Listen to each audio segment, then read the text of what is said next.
drives it into right center field, hit it Todd. This baby is way back. Out of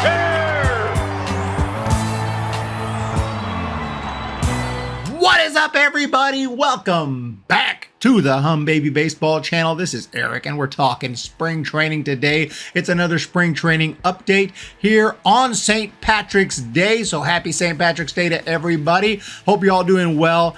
And I apologize, I haven't had as much MLB content lately. I've been out and about checking out a lot of college games and high school games for my prospects channel. So if you're into prospects, especially a lot of lesser known guys a lot of D2 prospects, high school guys who I think are really freaking good. And I have some footage of them over on my prospects channel. So check that out if you're interested. I'll put a link in the description, but been a little disenchanted with MLB for obvious reasons.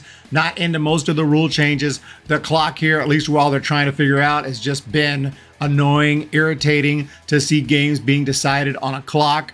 And the constant talk about the clock, it has to stop. You know, I mean, it's part of the game now. And I understand we need to move things along, but it's just during this initial phase, it's kind of hard to watch. But I have watched or listened to most of the Giants games, and I have some thoughts on this team. I know it's just spring training, but this is all we have right now to go on. So we got to talk about these guys and talk about what we've seen in spring training and some expectations for the regular season. And we will have some Giants previews. I have some guests coming on. We're going to have multiple Giants previews, roster predictions, videos, all that type of stuff is coming up here in the coming days. So it's time to start talking Giants, including some live streams. So let's freaking go. Now, I mentioned him in the last video. We're talking about standouts this spring offensively, starting with the offense, Blake Sabol. Oh my freaking goodness, this dude has just been absolutely tearing it up, hitting .417, 3 home runs. Now, this is a Rule 5 guy who we traded for from the Reds,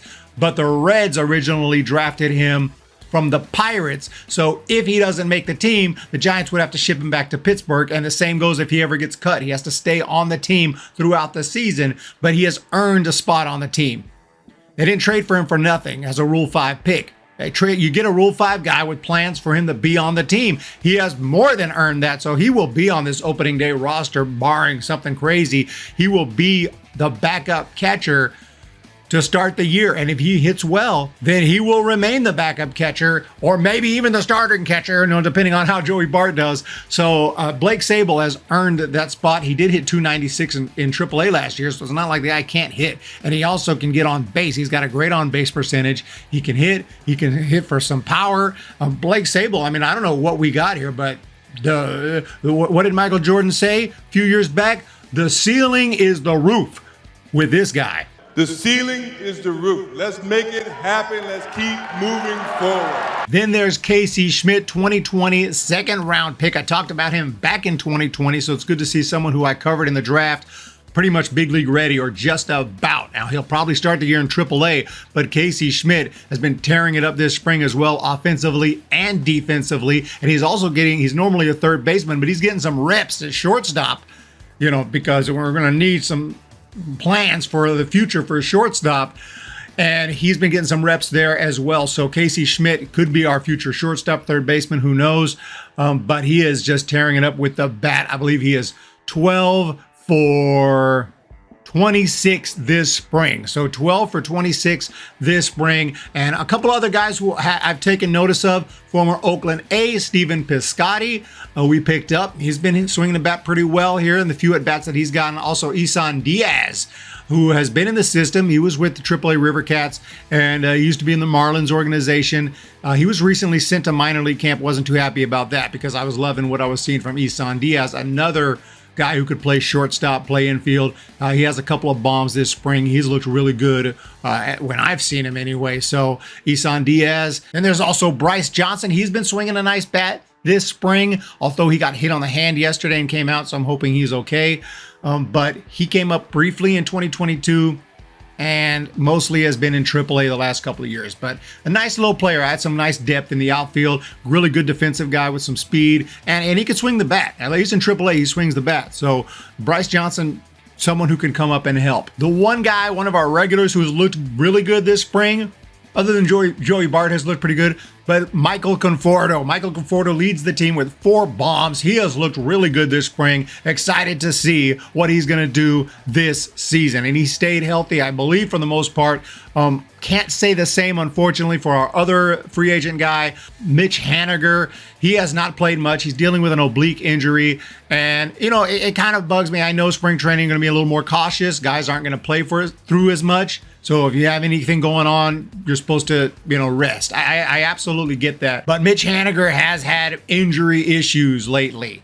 Missing a lot of games. 2020 missed the season. 2022 had a lot of problems. He has had a hard time staying on the field. And, we're going to need him to stay on the field. So it's a little bit concerning that he's already dealing with injuries. You figure... I always thought this, like you had all winter to get well. What's going on? So that's a little concerning, but we'll see how Mitch Haniger holds up this season. He's going to spend some time on the IL. I can pretty much guarantee that. But as long as he can play in, 140 games plus, that'd be great. So we'll see how the season goes for Mitch Haniger. But then you also have other injury issues. Brandon Crawford's dealing with some problems. He had a cortisone injection a few days ago.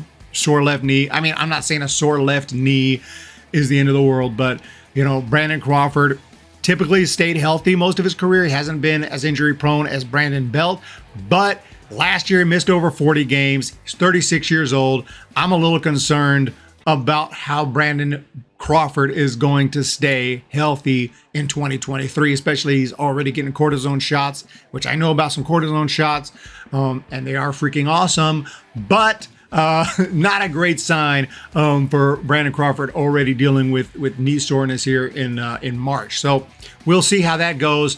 And to be honest, most of the regulars, including Crawford, we're talking about Yastrzemski, we're talking about Wade Jr., we're talking about like Slater, even guys like VR. None of them have done much this spring. They really haven't. And I know spring training is not that important statistically, just kind of getting your workouts in, getting ready for the season, getting your reps in, getting your swings in. I totally get that. But I mean, I've never remembered all the regulars just, other than maybe Conforto. And I'm probably missing, Bart. Okay, Joey Bart's I mentioned Joey Bart's been swinging a pretty good bat. But most of the regulars that are going to be in our lineup every day, I haven't noticed much from them this spring. So at this point in spring, we're already at March 17th. Would hope to be seeing some more offense from some of these guys that we're going to be expecting to see in the lineup this season. So a little bit of concern there.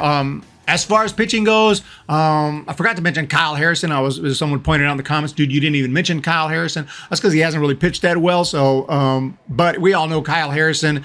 He is going to be the man. He's already been cut from Major League camp, but we'll be watching him very closely in the minor leagues. He is the future of this rotation. I mean, in a big way, Kyle Harrison, we're going to be keeping an eye on him. He didn't get a whole lot of innings this spring, didn't pitch well.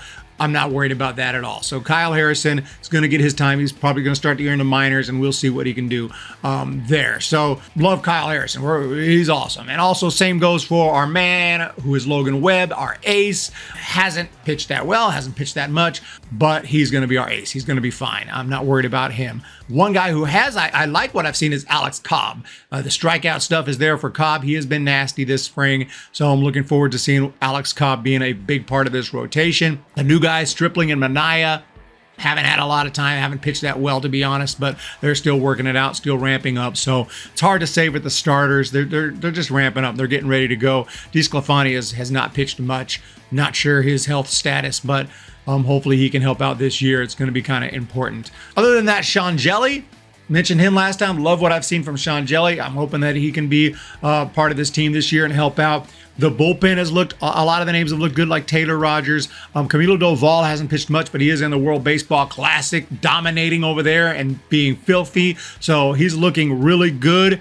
Just stay healthy over there in the World Baseball Classic, which is having some issues with health and some injuries, like Edwin Diaz from the Mets, who actually got hurt during a celebration, if I understand. That is just not good. You don't want guys getting hurt at all in spring training.